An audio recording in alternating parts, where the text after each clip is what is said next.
What's up, everybody? This is Jose Trujillo, the world's greatest living artist.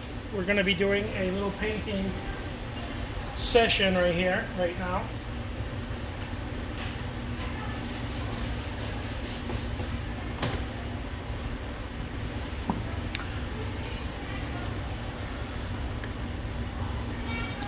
I'm super excited with the stuff that I've been working on. And so, let's do this.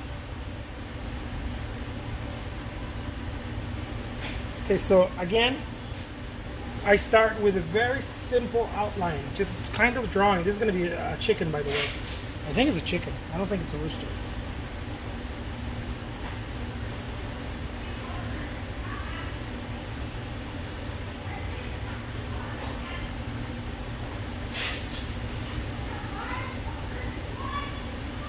Look at that.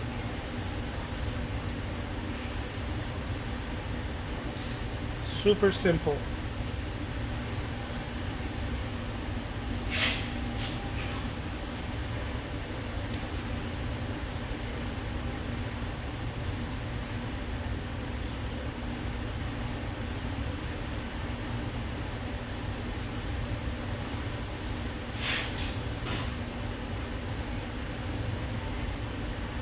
Love this.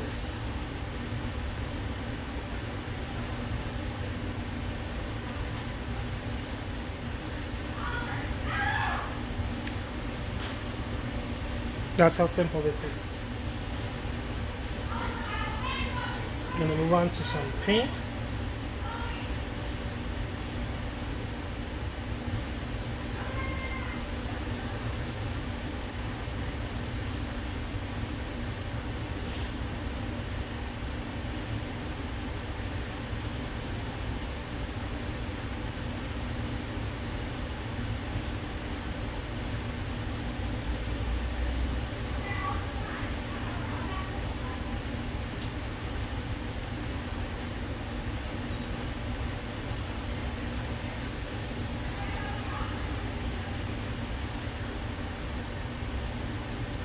Let's paint a little peak right here.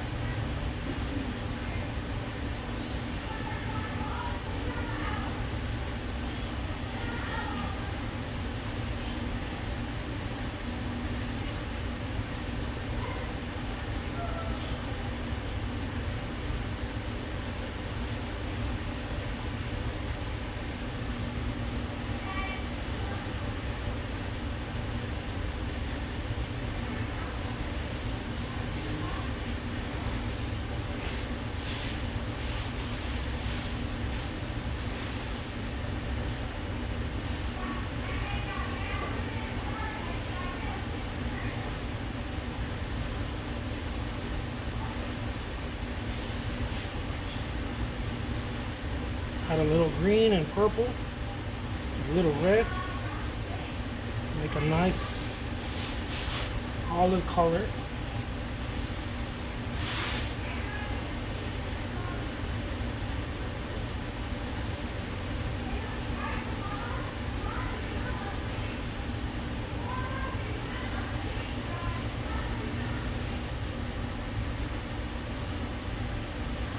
By the way, today I will be doing a live Q&A in about an hour with an artist friend. We're going to be talking about simply being an artist right now. What does that entail? What does that mean?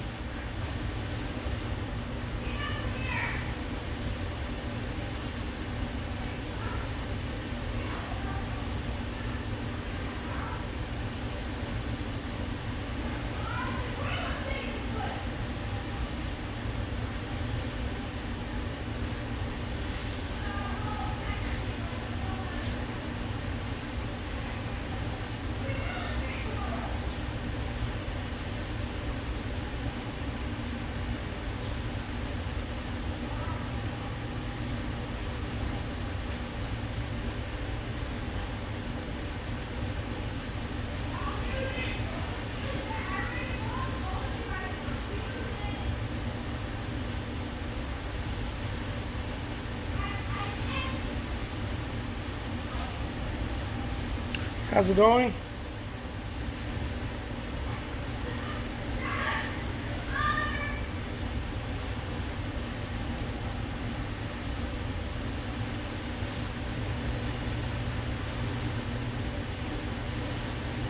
Look at that.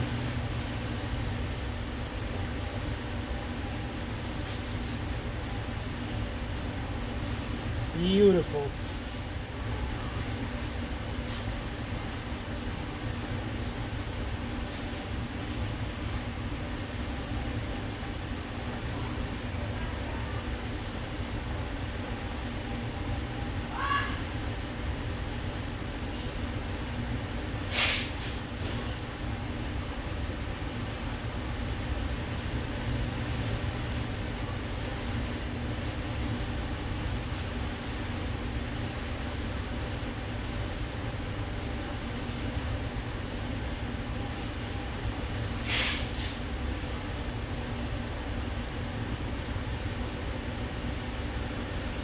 ¿Qué tal, Rosalía? Desde San Luis, Missouri. Look at that.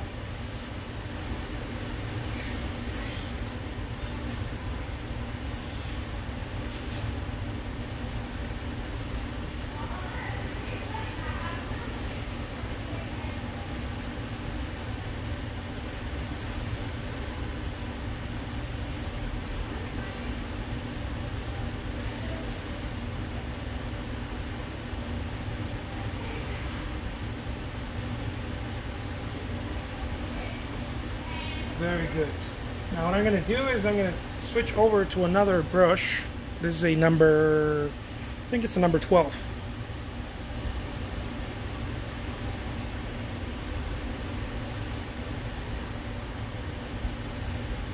Now we're going to do the background.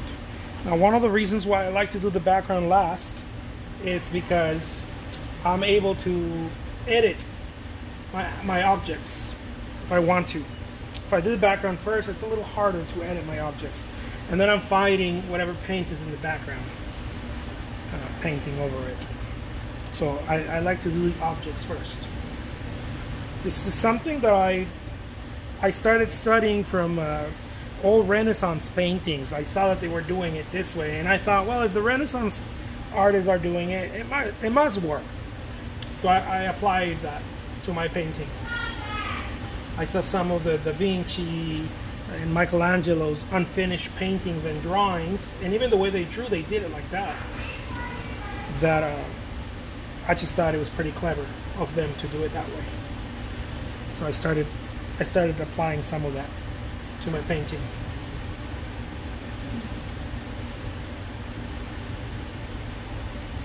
Subject first, background last. Norman Rockwell, I think, also did it that way. Background last. Who else? I think John Singer Sargent worked like that for quite a bit also, where he did the background last.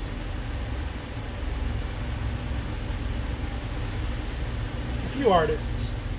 It doesn't mean anything, I just like it. I like doing that. There's no right or wrong way of doing it. Or better way. I don't know. For me, it works.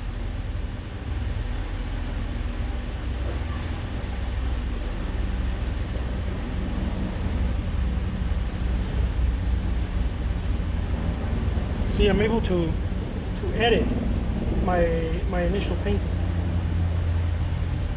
I can cut into it if I want to. As I'm painting it. As I'm painting the background, I can go in there and cut into it.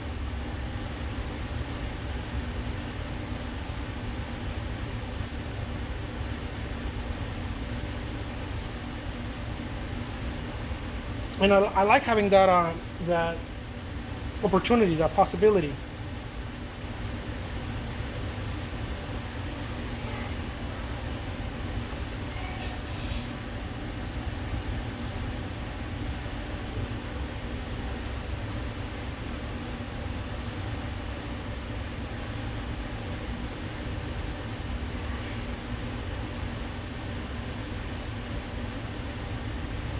Look at that.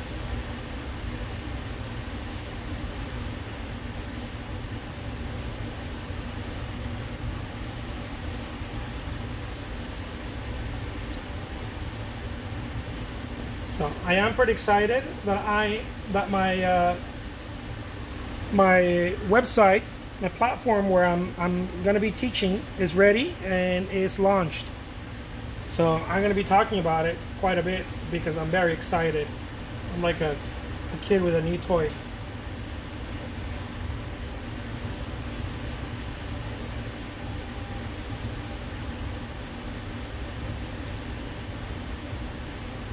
Look at that.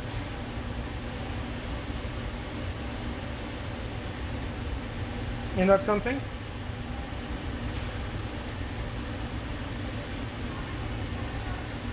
A little bit of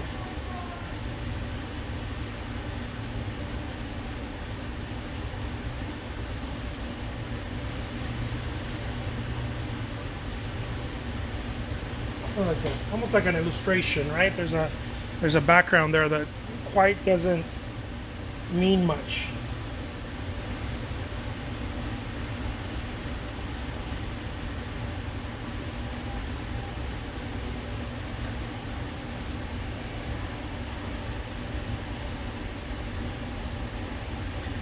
Oh, thank you so much, Alicia. I really appreciate that.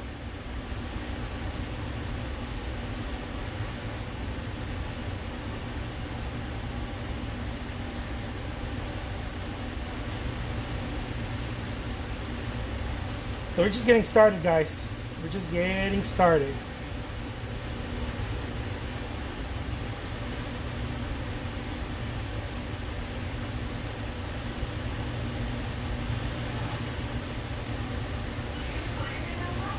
Yeah. Can you tell me something?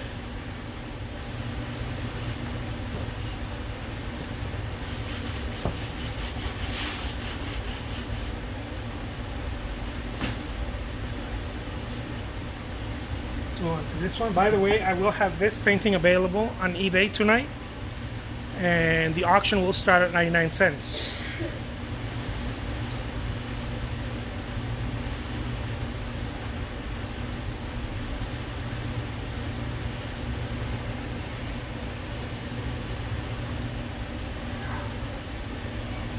Thank you so much, Cheryl. Okay, so here we go. Let's do one of my quirky little paintings here.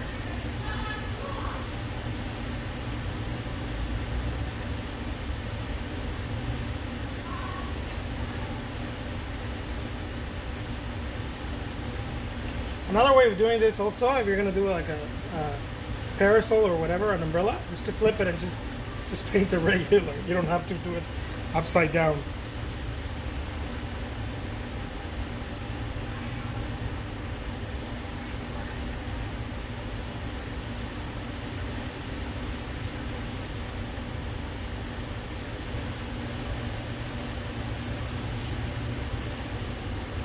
Yeah, the auction started at 99 cents. The painting is not worth 99 cents. The auction starts at 99 cents. So, and there's no reserve, so someone could win it at 99 cents.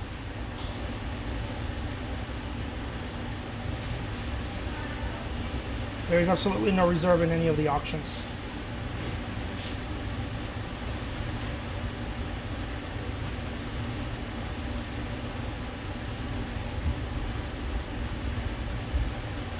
I gotta admit, some people have won them for really, really low, amazing prices. It was never part of my initial plan, but hey, it happens sometimes, and that's cool. You gotta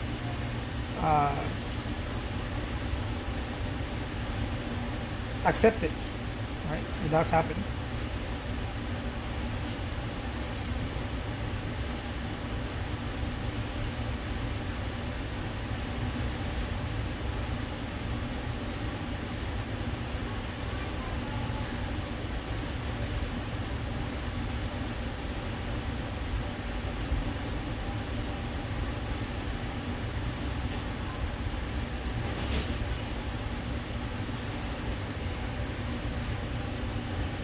Yeah, that is pretty brave.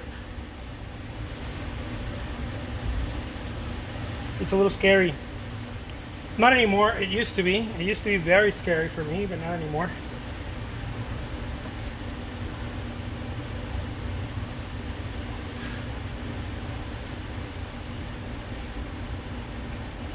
Look at this little painting that I'm doing right here. Look at that.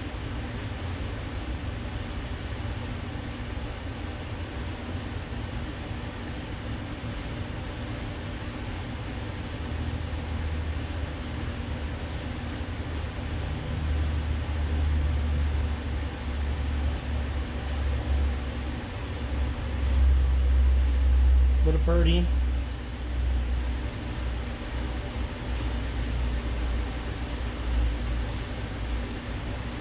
Holding in this parasol.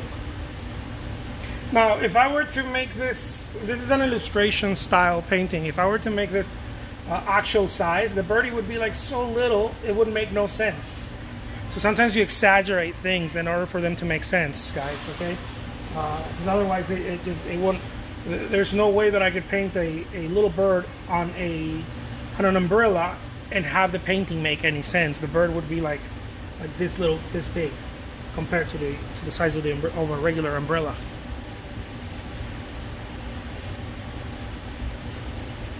Oh, thank you so much. I appreciate that.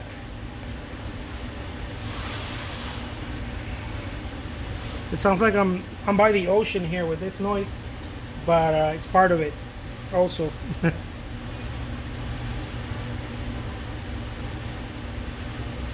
So check it out.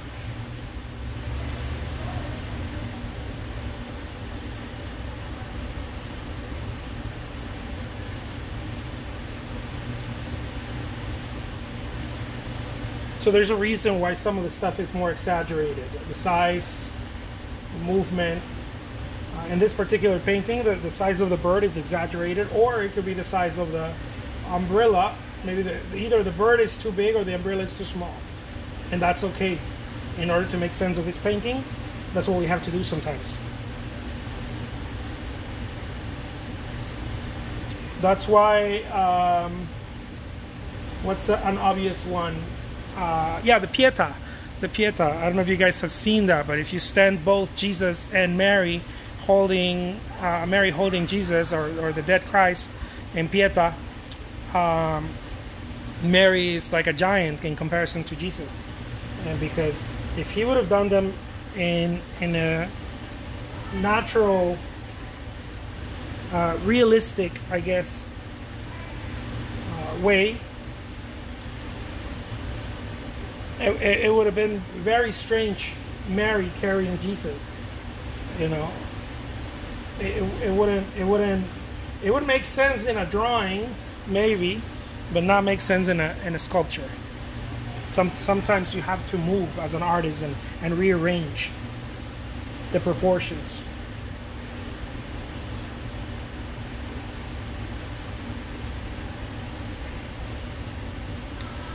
So there's that little bird. Do it like that. And then her umbrella. So if the light is coming from up here, right? If the light is coming from up here, from this side or whatever, I want to be able to make this the light side. If the umbrella was turned around, this would be the dark, right? Because it'd be under. But in this case, in this painting, this is going to be the darker part of the painting.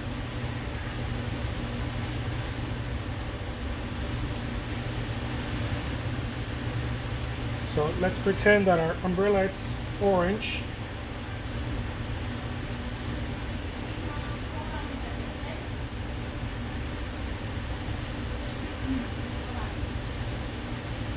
And we'll worry about darkening it in a little while. Let's do some color blocking first. This is already lighter. I added some white. It's the easiest and fastest way to make anything lighter. Just add some white. It makes absolutely sense if you're doing expressionism. If you're doing realism or something else, you may be running into trouble if you just keep adding white to all the colors. But if you're doing expressionism, which is what I do, it's perfectly fine.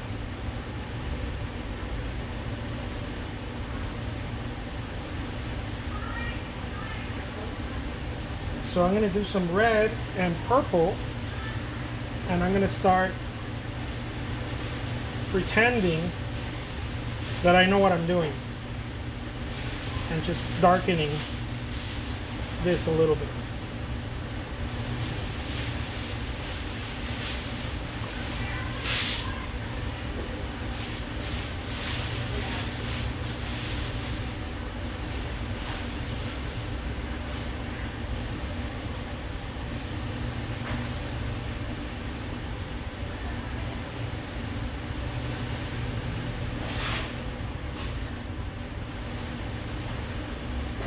Little outlines right here. I'm gonna go in there with some blue.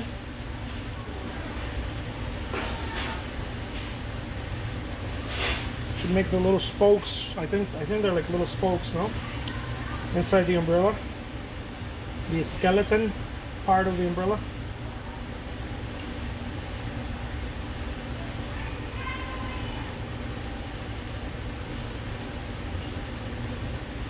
And this might be on the wind or it might be on the floor somewhere. It doesn't really matter to me right now.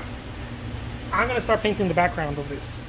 And I'm going to choose a thicker brush, wider and thicker.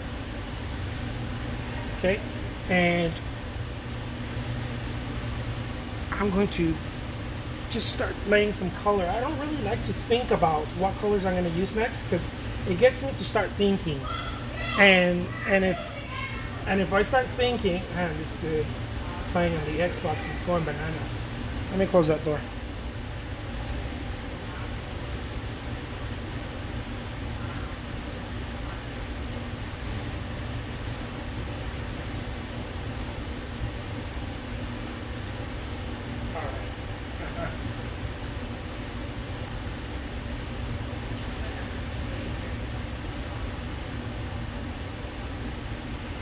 There we go. Anybody have any kids? How are you dealing with that right now? Having them at home all day? Mine drives me bananas sometimes. Gotta be honest. Look at that. I'm used to working by myself, pretty much. I mean, I had a couple of assistants working with me pre-quarantine, working in the studio, and my wife. But for the most part, I was used to just kind of being by myself. And it's not like that anymore. I'm like, I'm gonna send my kid to CAD if I want to, right? Send him to school. Look at that.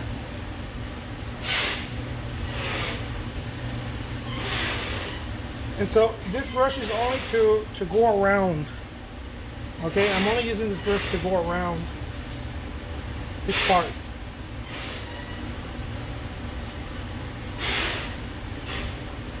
My wife gave me a great idea.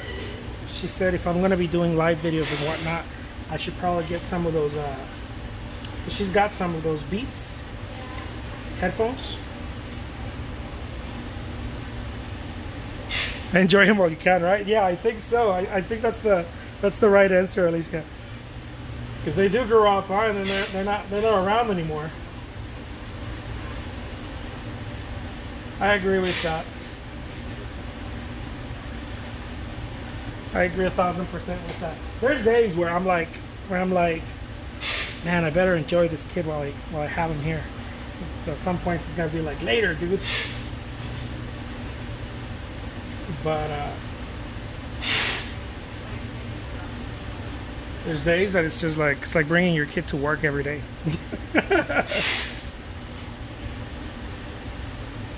And I have some friends who are like, dude, you're so lucky you get to see your kid every day, all day. I'm like, yeah. Look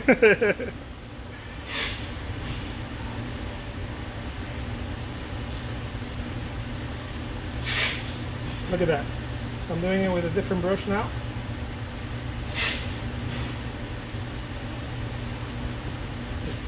It's a bigger brush.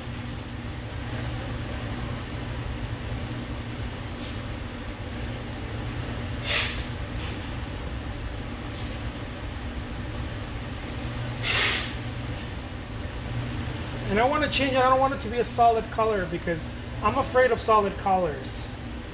Because in an oil painting, for an illustration, a drawing, work on paper maybe, but for an oil painting, even an acrylic maybe, a solid color on the background is still nice, but an oil painting, it just makes no sense. I need there to be some movement. It's part of the nature of oil painting.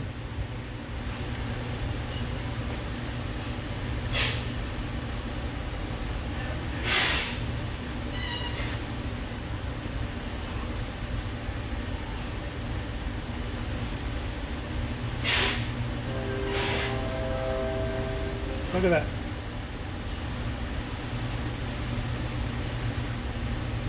I want to make some areas a little darker. Just to kind of play around with it, you know? It's oil paint. It's not, again, this is not acrylic. It's not a drawing. So I want to have some texture and some movement.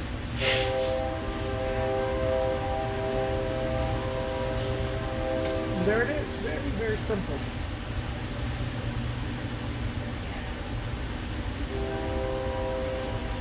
There it is, my friends. Thank you so much for hanging out with me again. My name is Jose Trujillo. I'm an artist, and I'm just very happy to be sharing my process here with you guys. Have a great day. Take care. Oh, let me do a little close-up. You can see what I did right there.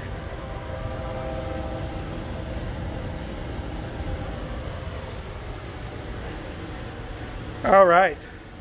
Muchas gracias, Rosalia. I appreciate it. Appreciate everyone. Thank you so much. Take care, everyone. And if you guys have any questions, please let me know. You can always reach me here on Instagram. Just DM me. Thank you so much. Peace out.